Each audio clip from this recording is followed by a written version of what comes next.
What's going on, everybody? Happy Wednesday. Tonight, we have Trell coming on with us in the crowded room. He's going to tell us about his music career, what he's been working on, and how everything's been going for him.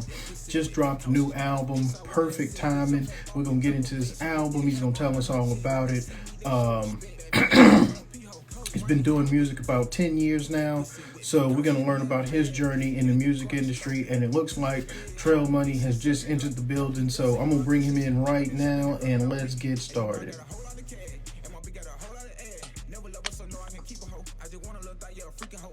See. What's happening, man? What's up, man? How you doing? Oh, man, what's going on, man?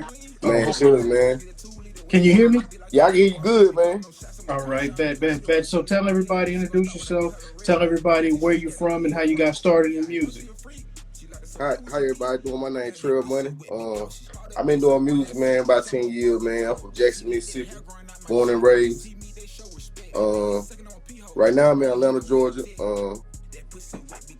And I just really just started doing music like everybody else, just freestyling, hearing the beat. You know what I'm saying? Just fucking around like that. And Yeah, then, did you move to Atlanta for the music industry? Yep, yeah. I How, just moved down here. Like 3 months ago.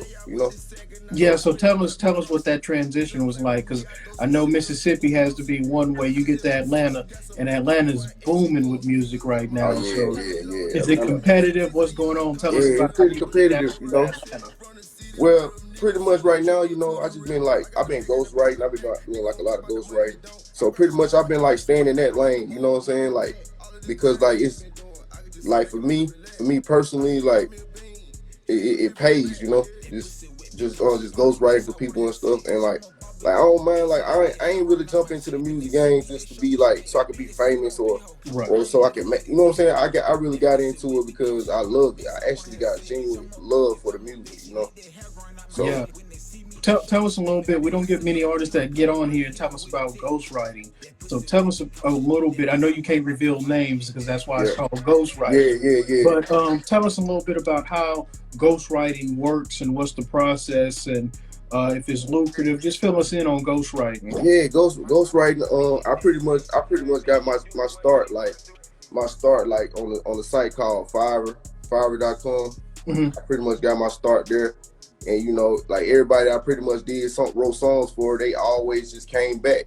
They came back and they was like, man, you probably some of the best work I've ever seen. Right. And I enjoy doing that more, than like making my own music because I can actually go into a character that's not me, Right. and it ain't no boundaries. You know what I'm saying? When you create music like that, you know, Yeah. as Definitely. far as So. like when I'm myself, I gotta be me. So Right. it's more entertaining. Like the music to me makes the music better when you come out like that. Right. It gives you an opportunity to wear different hats in the music game. Yeah, So. fact. Yeah. So let me ask you this: when you're ghostwriting, do you still get credit on the album? Uh, you can set it up like that. You can set it up where you can get all your royalties and stuff like that. But most writers they just looking for somebody that just can make them a quick song real quick. I just sell them a verse or whatever. Like I record a reference track, send it back to him Mhm. just like that. Like and that's when I did that when I started doing that. That's how I knew that I made my first dollar. I didn't get into this to make no money. I don't Right. even care about the money. Like when I made my first dollar, I'm like, damn, I really can make money doing this. You know, so I encourage a lot of artists to get out. You know what I'm saying, just to step inside. Like everybody's trying to be popping and lit. You know what I'm saying? You got to get into your own lane and do you. You know what I'm saying? And that's basically what I did. I ain't really just try to like be in the limelight. I'm okay with you know what I'm saying, as long as I'm living in my purpose, doing what I need to do. Yeah, but we have a lot of artists. There are a lot of big name artists, or that have been big names in the past, that actually wrote a lot of songs. I remember because one of the, I guess the biggest things was the girls from Escape wrote No Scrubs for Oh yeah, TLC. they cold. Yeah, And that was like their biggest song. So you see guys like Neo writing songs for Rihanna, or you see yeah, R. Kelly. R. Kelly write songs yeah, for, or wrote, because he ain't writing nothing now, but he wrote songs yeah, for a lot of people in yeah. the industry. I mean, he wrote for Brian McKnight, Joe. You think of anybody. I mean, he's wrote Run Wisely, so it gives an opportunity to be, into a different character. How Mhm. did so tell us a little bit about this album you dropped, Perfect Oh Timing. yeah, yeah, yeah. Why is it called Perfect Timing? It's called perfect timing because like uh I was me and my bro Bugatti, you know, it's an artist I work with, you know.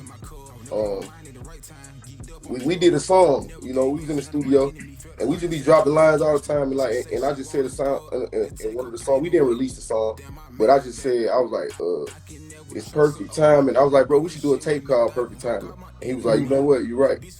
And then after that, we just started working on a whole album. Like, Right, like the shit was so dope. Like everything we was cooking up was automatic, you know. right, And this is a guy I've been knowing for over 15 years, you know. And right. like, you know what I'm saying? So, everybody should go follow him too. Like he going dumb. Like he on the album. It's me and his album. So, and like Perfect Timing, it basically mean like all the years that I've been knowing him, all the years he been knowing me, we've been still rapping and doing our thing. And you know what I'm saying? And that lead us to this time right here, the perfect timing, you know?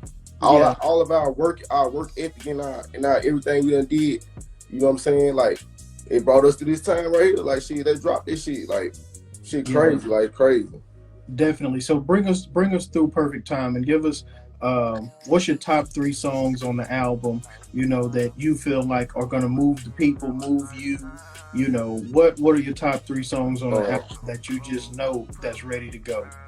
all right, my favorite song on the album is from my bro Bugatti 6, man. It's called Be Cautious. That's the one that's gonna get the club, everything. That's the one gonna get everybody lit.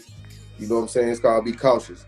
And that song right there, he pretty much was his song. He Yeah, just sent me the song. He sent me the song like with the hook and the verse on there. I was like, man, this shit crazy. The first time I heard it, I knew it was gonna be one.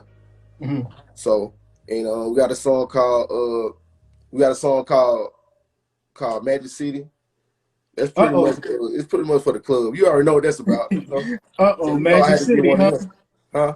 Magic City, huh? Yeah, Magic City. You know I had to make something like that. So Yeah, that uh, speaks for itself. So yeah, next, you know what I'm saying? Like I'm a big strip club. Me and him a big strip club connoisseur. So you know, yeah, yes. But Atlanta. I ain't gonna just say Atlanta, but what a lot of people don't know, most of the time, a new artist they break your song in the strip club. that's crazy. That's where your song gets broke at, the strip club. If they jamming it in the strip club, then it gets played other places, that, and Yeah, that's just where it is right now.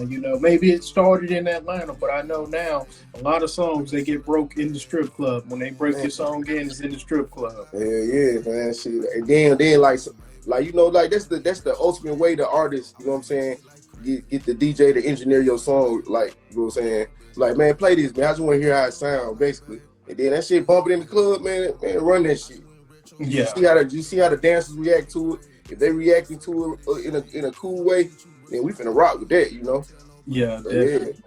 definitely. So give us the third song. The third song, my favorite song on there is we got a song. Well, I like the intro.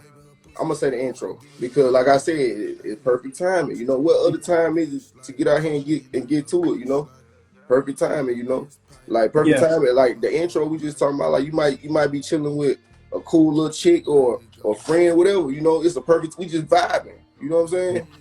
yeah. We just Every want time she is just the want a good perfect time. time. Yeah, it's a perfect timing, baby. You know. Yeah, That's so all. listen, I know you said you've been doing music 10 years. So you Yeah. started out freestyling like most people, Yep. putting it together. When did you get serious and said, let me go start going into the studio and laying this down? Um, about 2014. is when I start. Is when I said, you know what, I'm finna go get in here, and I'm about to start making music, man. I was around my ex at the time, and I was freestyling. She was like, man, you should rap for real, like you hard. And I was like, you know what, I should. So you know what, I went and bought a little cheap laptop.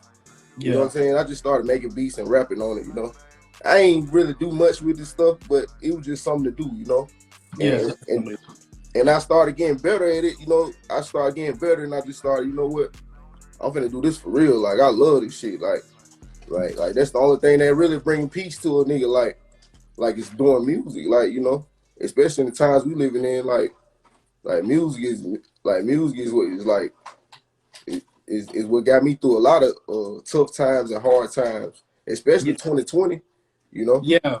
Yeah. So tell us, bring us through it. Yeah. 2020. What music was this? Your music that got you through it? Some. Tell us, bring us through the 2020 journey. Really, to be honest, I ain't even gonna lie, cap and say I listen to a lot of mainstream artists because Right. I be in my own bubble. I swear I do. But I just pretty much worked on my own craft. You know, 2020, the whole pandemic, I just sat in the house, couldn't go nowhere. I just figured out how to make myself sound better and Yeah. create something. You know, like you know, and most of the time, man, it just I did that anyway, you know. So I was like, it was good. Like people was like, oh, we can't go nowhere, but I'm like, man, fuck that. I'm just gonna hit the yo. I'm gonna hit the studio. That's what I love to do. So I ain't tripping out Yeah. that. Yeah, So I heard Lil Wayne say that he barely listens to other artists because he doesn't want to start to sound like them. that's So he real. really listens to his own music so he can perfect his craft. He don't Yeah, want, because like when the Migos got popular, everybody started rapping like them. When Drake was popular, everybody started trying to rap like Drake. And it's like we already had that sound. We need something different. yeah, facts. You gotta have something different, man. Like with the music game, man, you gotta do something different to stand out. Like you gotta be different, you know.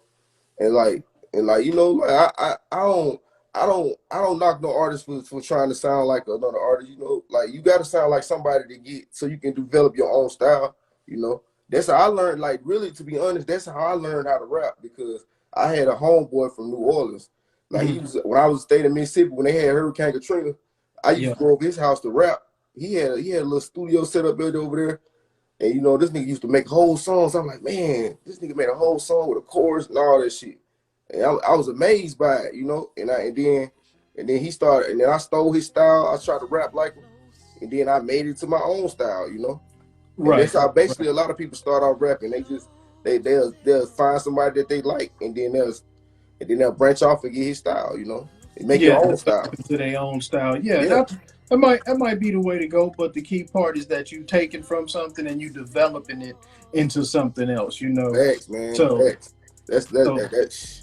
Yeah, man, that was the best decision I ever made right there was to learn how to rap, you know. I mean, yeah. So where has rap brought you so far? Because you told us you started in Mississippi.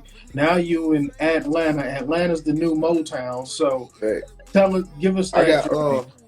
I mean, I mean, as far as like mainstream success, I mean, I can't say I've seen any mainstream success yet, but it's coming, and it ain't no pressure, on it. You know, I'm okay with working behind the scenes. You know, Yeah, goddamn work while I'm writing for people. I done wrote for some big independent artists.